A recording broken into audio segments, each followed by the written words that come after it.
morning. Welcome to Cut to the Chase with Jen and Dan. This is episode 9. Good morning, Jen. How are you? Good morning, Dan. Good to see ya. Oh, I like your little sing-song voice this morning. It has been a while. We had recorded quite a few episodes in advance as both of us were doing a little time off the past couple weeks. So it was nice to take a little break, but we're excited to be back and we have a great show for you today. I missed you. Did you miss me, Dan? I did. It's always nice when we get together in the mornings, and this is one of our first things that we do in the day, and it really is it's a fun thing to do. I like starting off the day, kind of getting ourselves on video, on audio, out to the world. It's a little old school. So, it's almost like instead of like the coffee and the newspaper, we like open up the laptop and then we've got all our articles that we've been shooting back and forth, all week to maybe chat we should get about. a green screen behind us and like have downtown Portsmouth, maybe, I don't know, what do you call it, posting up there. Yeah, we could do that actually, or periodically. I think we should just we'll go live somewhere. Well, we've done that a few times. Yeah, more coffee next time. Yeah, sure. All right, great. So let's jump into it, Jen. So we had our first article, was a Seacoast Online article talking about kids in condos. Yeah, so the headline was, should you be concerned about kids in the condo? So, the premise was like, gosh, if you want to be moving into a condo and you have children, should you be concerned about what they do and what they don't do? And it was kind of an interesting thought, because I think some populations of condo owners, a lot of them might be retirees, so you might assume that it's a 55 plus place to live, but it's not. And so you kind of have to think about the little people the way you do older people. So you wouldn't ask an older person to go out with a keeper to make sure that they don't fall down or touch things they shouldn't. So you can't make a rule like in a condo complex that says, oh, children always have to be supervised, that kind of thing. Yeah, sure. Technically it's against the law, but it's just kind of an interesting idea, because we adopt these rules kind of by assumption. So condos are actually a great option for a lot of families. Many of them are at a good price point, and families today are busier than ever. So the fact that the maintenance is done for you is... I love that part of condos. Yeah, it's really helpful. So... families shouldn't be afraid, and obviously, teaching children to be good neighbors is something I think the majority of families are attempting to do anyway. But if you're a neighbor or you're on your condo board, just know, gosh, if I wouldn't ask that of myself... It's against fair housing, right? Yeah, it's against fair housing, but if I wouldn't ask that of my elderly neighbor, like I can't ask that of, the first grader that lives next door. So or not even elderly. What about somebody who's like 40? Like, should they have an escort and be supervised at all times also? That's true. People always talk about either kids or adults, or like seniors, but I guess in the same regard, like it kind of goes for everybody. It's like we have to realize that we can't discriminate against people based on age. Absolutely, and if you want to go out and play Frisbee with a bunch of your friends, you have a right to do that in the common areas. Absolutely, because that's what it is. It's a common area, right? Exactly. Yeah. So that was a cool article, and it brought up an interesting point. So I thought I'd bring it to our roundtable. Yeah, this cool. morning. Well, we appreciate that. So we'll link that up. It's a Seacoast Online article. We'll link that up in the show notes. And then jumping over to number 2, where to go? Was talking about... Oh, this was the Australian one. Oh, sure, yeah. I thought this was really fun. The headline caught my eye because it was in a real estate section, but it referred to a Bucks night. And so in Australia... What is a Bucks night? Yeah, a Bucks night. It's the same thing as a bachelor party. So read him the headline, Dan. Been on a Bucks night? If you want a mortgage, your bank might ask about it. So this is something that I don't think happens in the United States. I'm not aware of it happening, but this article is from Australia. So the idea is, let's say your brother's getting married and you go out for a big bachelor party, which is what a Bucks night is. I guess for all the young bucks to go out.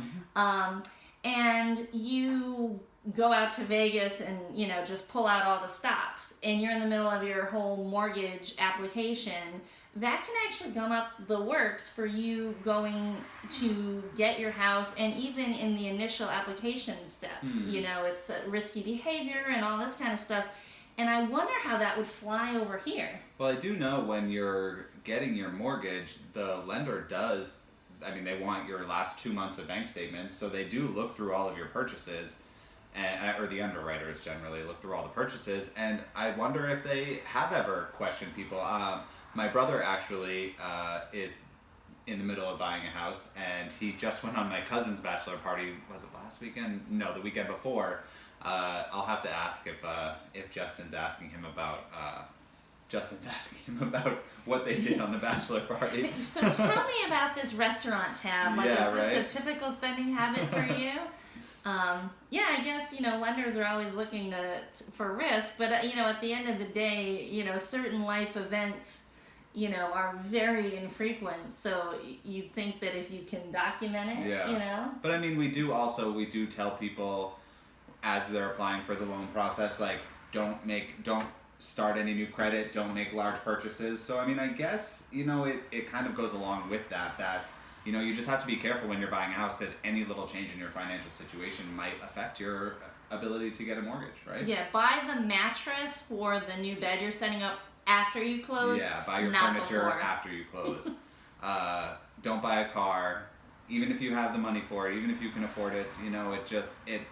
Even if it doesn't make your loan even if it doesn't stop you from being approved for your loan, then you may have to go back into underwriting, and it can delay things. So. Well, and they'll ask you for more paperwork, and unless you're someone that really likes doing extra paperwork for your lender, and sometimes they already ask you for the same piece of paperwork 3 times in a row. So the less paperwork, the better, I think, as far as mortgages go, right? Agreed. So watch those buck parties. Yeah. Bachelorette parties. Yeah, be careful about this those. week I'm just gonna call them, like, all the time, Bucks nights. It makes me think of a deer.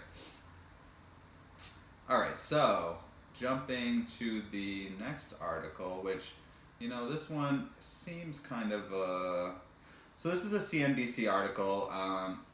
More signs point to a softer housing market even as mortgage rates fall. So we all know, or we've all been hearing about the mortgage rates are at historic lows right now, which is really, really awesome for people buying a house. They can afford more house because the rate is a little bit less.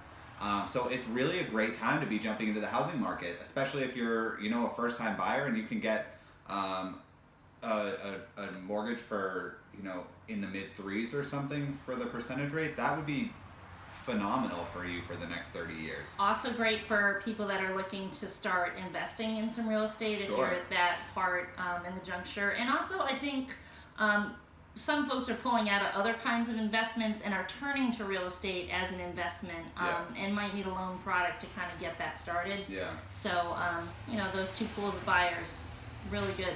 So some of the key points from this article say just 12% of adults say they plan to buy a home in the next year, according to a survey done in the second quarter of this year by the National Association of Home Builders. That is down from 14% in 2018. So it's really only a 2% jump of people from their sample base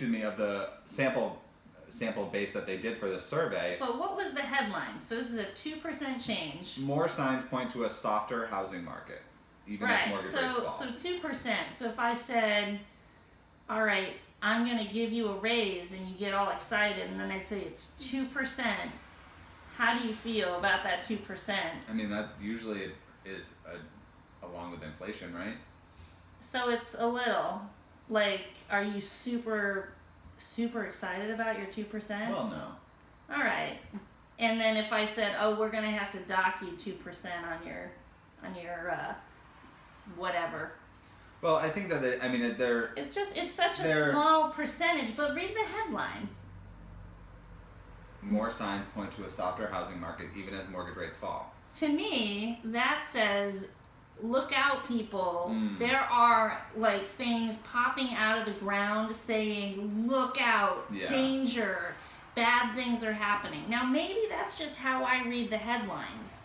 But then I read 12 to 14% change, and I'm like, well, all right, that's some people, but that's not a lot of people. So No, what it's else not a does this lot. one say? So another of the key points, and we know from Steve Harney, who is the CEO of Keeping Current Matters, who is pretty much the you know